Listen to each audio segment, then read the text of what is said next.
as the featured act in them theme shows. I think it's just man's way of reaffirming his dominance over the animal kingdom. We'll take a killer whale, plop it into a swimming pool, and force it to do backflips through a fiery hoop just to earn a free lunch. It's not smart or correct, but it's one of the things that makes us what we are.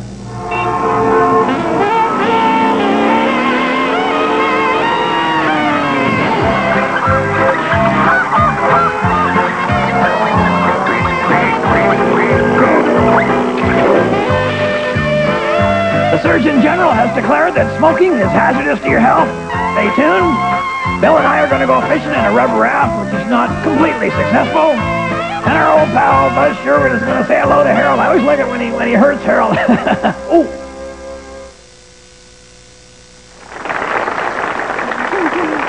And now here he is, the master of all Easter bass, but only because he's extremely short-sighted. My uncle, Mr. Red Green!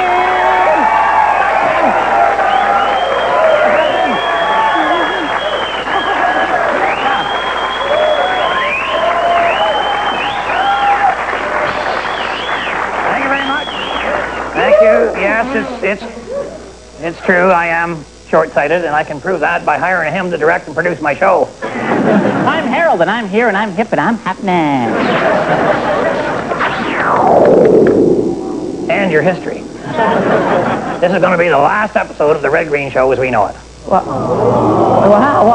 we're canceled? No, we're not canceled, Harold. It's just that I think I've got a better idea. We're going to change the format a lot. It's going to be Red's Water Wonderland Marine Extravaganza. Oh, this is because Junior Singleton took his family to Florida, right? Oh, Harold, he tells me that the SeaWorld down there is just raking the cash in. People love to see fish doing tricks. Of course, you've proven that. So we're going to replace you, Harold, with the killer whales and the seals and the porpoises and the dolphins and the manatees and all that kind of stuff. Well, have you got any of these animals yet?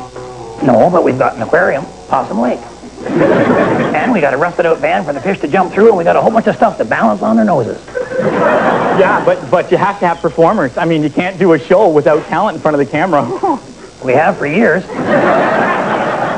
Did I say can't? I meant shouldn't.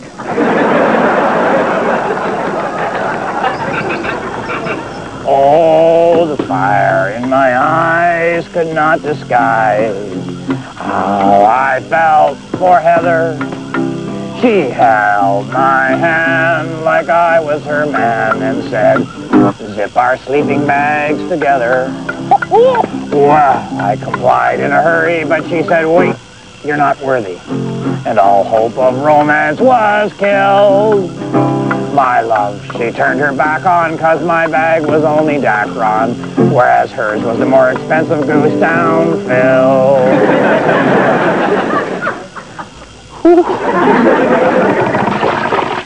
All right, so you got yourself splattered across the couch watching TV, grazing the dial with your thumb, snapping on the remote like you're sitting in Morse code. Phase number 1.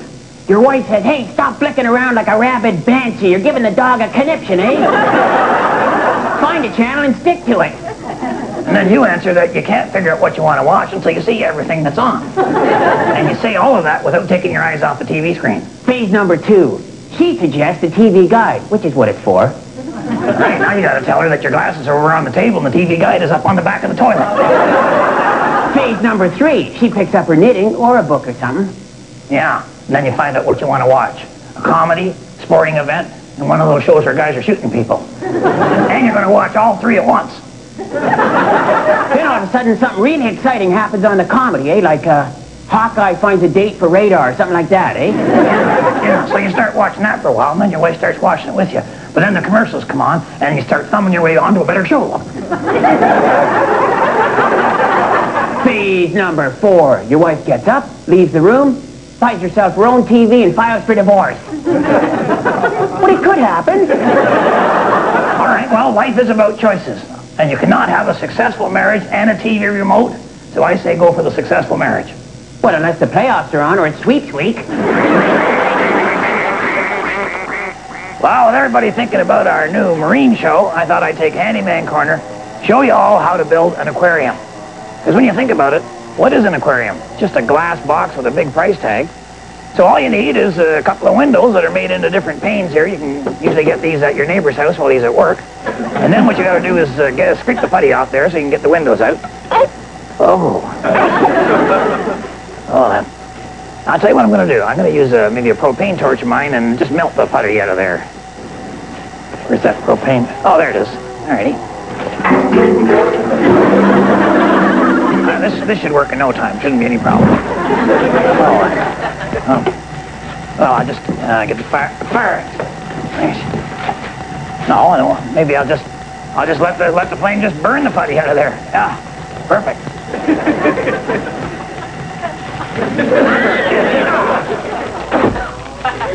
All right, turned out real good there. And now all you got to do is pick up the glass out of the rubble using. Oh!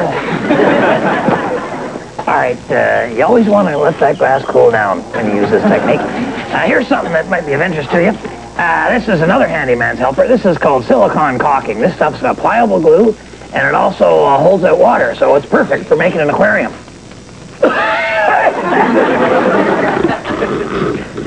All right, now ready to put a little bit of water in that thing.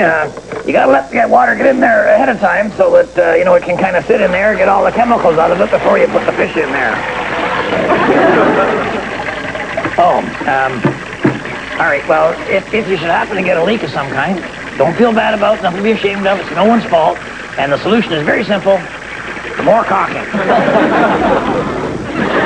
That should do it. Boy, smells like a prehistoric order of fish and chips in here. But I bet we got the leak fixed.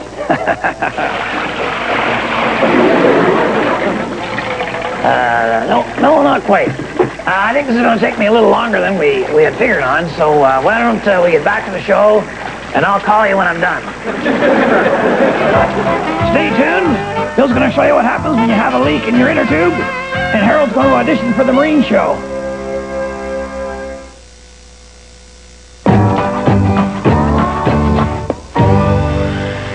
I want to talk to all you middle-aged guys out there who, for whatever reason, have abandoned your dreams.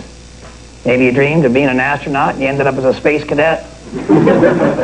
Maybe you dreamed of being an award-winning statesman and you ended up as a ward of the state. Or maybe you dreamed of being an Amway salesman and you are.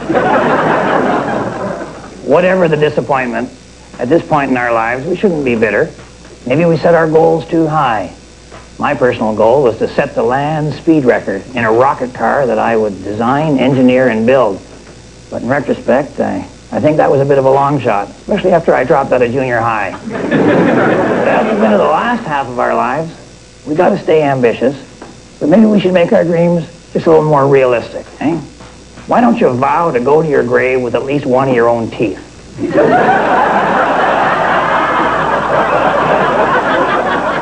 Or maybe you could try to do something nice for somebody every day, even if it's not telling them what you're really thinking. I'll tell you something, I'm going to keep my dream no matter how old and run down I get. Even if I end up in a wheelchair, I'll turn it into a rocket-powered wheelchair. Remember, I'm pulling for you. We're all in this together. Well, Red's Water Wonderland Marine Extravaganza has already booked its first major star attraction. Someone from the cast at Baywatch in a bikini. That'd be good. No, Harold, Moose Thompson got us a real-life sea creature, one that already had his own TV series. Flipper! He got Flipper! Oh, I love Flipper the dolphin. Oh, he was so cool. He saved hundreds of lives in his show. Oh, yeah. I love Flipper the dolphin. Yeah. No, Moose got us Flopper, the musical manatee.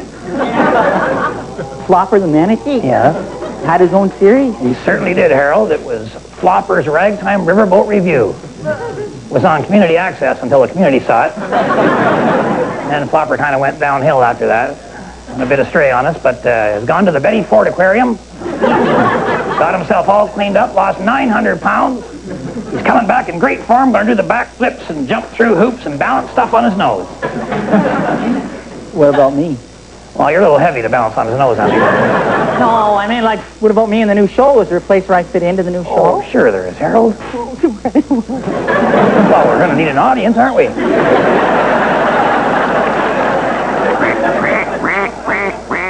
Okay, we're back. And to make our aquarium work, I had to call in the handyman's secret weapon, duct tape.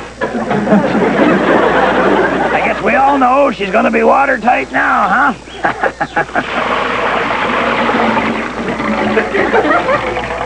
Well, you're wrong. All right, we're going to have to adapt our initial plan, and for that you're going to need another sheet of glass and a piece of tin foil. All right, you tape the foil to the sheet of glass, and then you tape the glass onto the top of the aquarium, and then you just set the angle of that like a mirror to wherever you happen to be sitting in the room, because unfortunately this is going to be really your only view of the fish. On the bright side, it is showing a certain amount of respect for the privacy of the fish, is it not? So remember, the women don't find you handsome. They should at least find you handy. Oh boy, the basin leaks. Well, I suppose I could put more caulking on that, or no, I could throw this whole unit into a bathtub.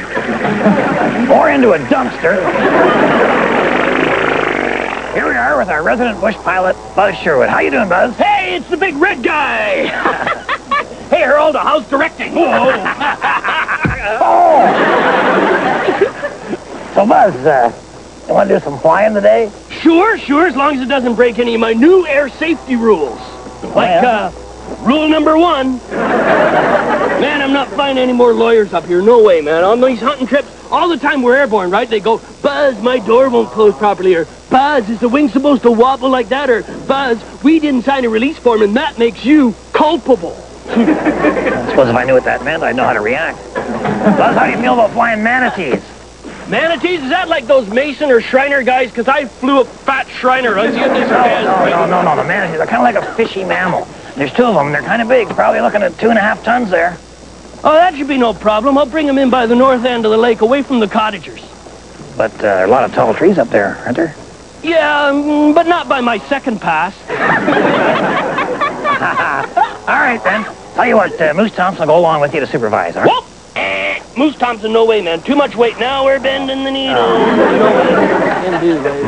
Ooh, you know what we can do? Oh, Brill. What we'll do is we'll get Ranger Gord's fire bomber. Water bomber. It's a bigger plane, right? Yeah. We'll fill that sucker full of water. Then manatees can just like wallow as we cruise them in. It'll be great. Is that legal? All right. Just don't tell anybody. I could lose my pilot's license, right? Well, Buzz, you don't have a pilot's license. Oh, right. Fail call.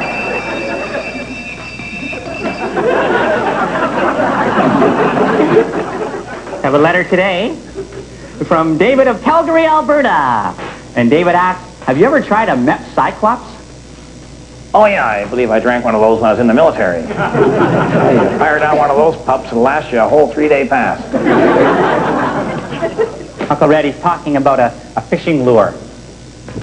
Oh, yeah, the Cyclops. Yeah, I know that very well, But, you know, you get into endorsing fishing lures and so on, touchy area there, Harold. I mean, I've seen guys catch fish with a pair of pants on a coat hanger. Wow. How do you catch fish with a pair of pants? Well, you go fly fishing. But, you know, there are so many factors there, Harold. There's the time of day, the time of year, there's the water temperature, the wind, the age of the fish, you know, and the real true fishermen like myself take all these factors into consideration. Yeah. How many fish would you say you catch on average? Oh, too many to count, Harold. Oh, I